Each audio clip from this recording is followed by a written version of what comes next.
অন্যদিকে এই গার্ডেন রিচেরই আরো একটি ছবি আপনাদেরকে দেখাবো। গার্ডেন রিচে অভিশপ্ত বহুতলের কাছেই আরো এক তাসের ঘর। হ্যাঁ, সেই প্রশ্নই উঠছে, কারণ মূল রাস্তার উপরেই একে অপরের দিকে হেলে রয়েছে দুটি বহুতল।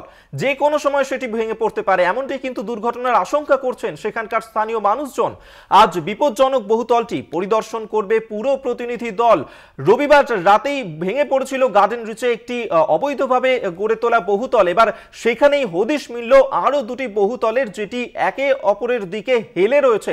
সেই ছবি এই মুহূর্তে দেখতে পাচ্ছেন, যেখানে বিন্দুমাত্র জায়গা নেই দুটি বাড়ির মধ্যে, এবং সেখানেই একে অপরের গায়ে সম্পূর্ণ হেলে রয়েছে এই বহুতল দুটি। যে কোনো সময় যে কোনো দুর্ঘটনা ঘটে যেতে পারে, ভেঙে পড়তে পারে, এমনটাই কিন্তু আশঙ্কা করছেন স্থানীয় মানুষজন। সেই ছবি দেখতে পাচ্ছেন, অত্যন্ত ভয়ঙ্কর সেই ছবি, যেখানে দুটি বাড়ির মধ্যে কোনো রকমের কোনো দূরত্ব নেই এবং সেখানে দুটি বাড়ি একে অপরের দিকে হেলে রয়েছে। সেই বহুতলের ছবি এই মুহূর্তে দেখতে পাচ্ছেন। অত্যন্ত ঘিঞ্জি এলাকা গার্ডেন রিচ, সেখানেই ফের একবার এই বহুতলের ছবি প্রকাশ্যে এসেছে। আমরা এই নিয়েই কথা বলবো। আমাদের সঙ্গে এই মুহূর্তে টেলিফোনে রয়েছেন প্রতিনিধি শুভঙ্কর মণ্ডল। শুভঙ্কর, গত রবিবারই যে ছবি আমরা দেখেছিলাম, মধ্যরাতে ভেঙে পড়েছিল বহুতল, কিন্তু আজকের এই ছবি অত্যন্ত ভয়ঙ্কর। একেবারে চোখে আঙ্গুল দিয়ে দেখিয়ে দিচ্ছে যে এখানে কিভাবে বেআইনি নির্মাণ একের পর এক মাথা তুলেছে। এবং গতকাল শুধুমাত্র মুখ্যমন্ত্রী বা কলকাতা পুরসভার মেয়র নন, রাজ্যপালের গলাতেও কিন্তু একই রকম ভাবে কলকাতা টিভি যেভাবে বলছিল গতকাল থেকে যে ব্যাঙের ছাতার মতো বেআইনি এখানে নির্মাণ গড়ে উঠেছে, রাজ্যপালও কিন্তু সেই কথাটাই শিলমোহর দিয়েছে। তিনি এসে বলেছেন যে মাশরুমের মতো বা ব্যাঙের ছাতার মতো সেখানে কিন্তু বিভিন্ন জায়গায় ইনলিগাল কনস্ট্রাকশন হয়েছে। এবং তারই একটা বড় সড়ো প্রমাণ এই যে আমরা যেখানে দাঁড়িয়ে রয়েছি, একেবারে ঘটনাস্থল থেকে ঢিলছোড়া দূরত্বে মূল রাস্তার ওপরে, সে মূল রাস্তার ওপরে দুটি বহুতল, যার মধ্যে একটি বহুতল ডান দিকের যেটি একেবারে হেলে বাঁ দিকে বহুতলের গায়ে ঢুকে গেছে। এবং শুধু তাই নয়, যে বিমগুলো আছে বাঁ দিকের বহুতলের, সেই বিমগুলোকে ফাটিয়ে দিয়েছে, একেবারে হেলে রয়েছে। ওপরের ঘর নেই বললেই চলে, মাঝখানে একেবারে নিচে গ্রাউন্ড ফ্লোর G+5 করা হয়েছে কি করে, সেই নিয়ে বড়সড় প্রশ্ন।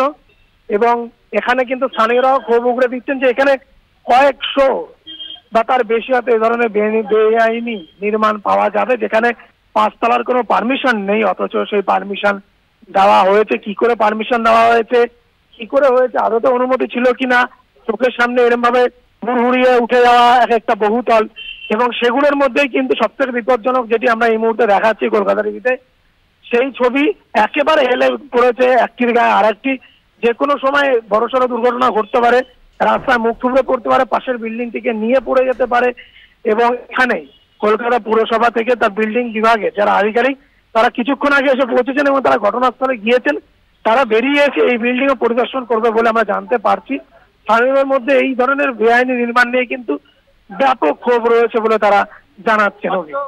শুভঙ্কর, যে ছবি আমরা এই মুহূর্তে দেখতে পাচ্ছি, যে সেখানে কিন্তু এই যে দুটি বাড়ি একে অপরের গায়ে হেলে রয়েছে, যে দূরত্ব থাকার কথা সেই দূরত্বও নেই। এই ধরনের বাড়ি তৈরির ক্ষেত্রে অনুমতি দেয়া হচ্ছে কি করে, সেটাই তো সবথেকে বড় প্রশ্ন। এবং কালকে ফিরহাদ হাকিম মেয়র তিনি নিজে জানিয়ে গিয়েছেন তার অগোচরে এই ধরনের নাকি নির্মাণ হয়েছে, তিনি কিছুই জানতেন না, কি করে এইভাবে মাথাচাড়া দিচ্ছে নির্মাণ।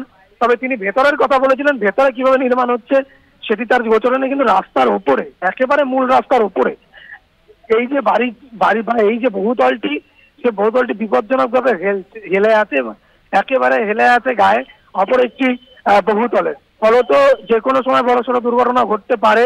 এবং স্থানীয়রাও কিন্তু রীতিমতো শঙ্কিত, প্রাণের ঝুঁকি নিয়ে যারা ভেতরে বসবাস করছেন তারা আদতেও কতটা সেফ সেটা নিয়ে বড়সড় প্রশ্ন। পাশের বিল্ডিং যার গায়ে সেটি হেলে পড়েছে, তারা যথেষ্ট যে আনসেফ সেটাও কিন্তু বোঝা যাচ্ছে। স্থানীয়রা অনেকে মুখের কুলুপ, কিন্তু অনেকে এগিয়ে এসে সংবাদ মাধ্যমের সামনে কিন্তু ক্ষোভ উগড়ে দিচ্ছেন। এমনই 2-3 জন বাসিন্দা, তারাও কিন্তু জানিয়েছেন তাদের ক্ষোভ আমাদের ক্যামেরার সামনে।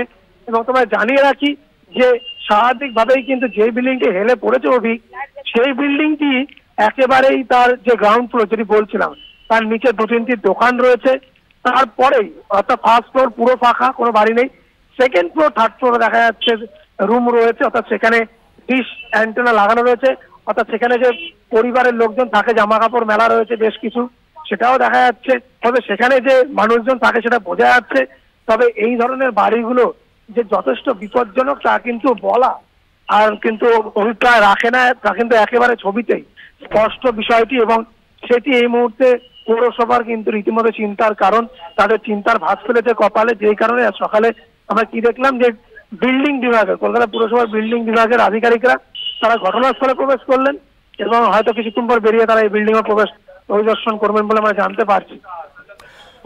অবশ্যই সেদিকে তুমি নজর রাখো শুভঙ্কর। আপাতত তোমায় ধন্যবাদ। পরবর্তী সময় আবারও আসবো। অত্যন্ত বিপজ্জনক এই ছবি, অত্যন্ত ভয়ঙ্কর ছবি গার্ডেন রিচে ফের ধরা পড়েছে, যেখানে একে অপরের দিকে হেলে রয়েছে দুটি বহুতল। আপনাদেরকে সেই ছবি এই মুহূর্তে দেখাচ্ছি। যে কোনো সময় বড়সড় বিপদ ঘটতে পারে, দুর্ঘটনার আশঙ্কা করছেন স্থানীয় মানুষজন। প্রশ্ন তুলছেন তারা যে এই ধরনের বাড়ি তৈরির ক্ষেত্রে কিভাবে অনুমতি দেয়া হচ্ছিল। অভিশপ্ত বহুতলের কাছেই খোঁজ পাওয়া গেছে এই ধরনের দুটি বহুতলের। রবিবার মধ্যরাতেই ভয়ঙ্কর ছবি দেখেছিলাম, 5 জনের মৃত্যু হয়েছিল, তার কিছুক্ষণ পরেই ধরা পড়ল আরো একটি ভয়ঙ্কর ছবি।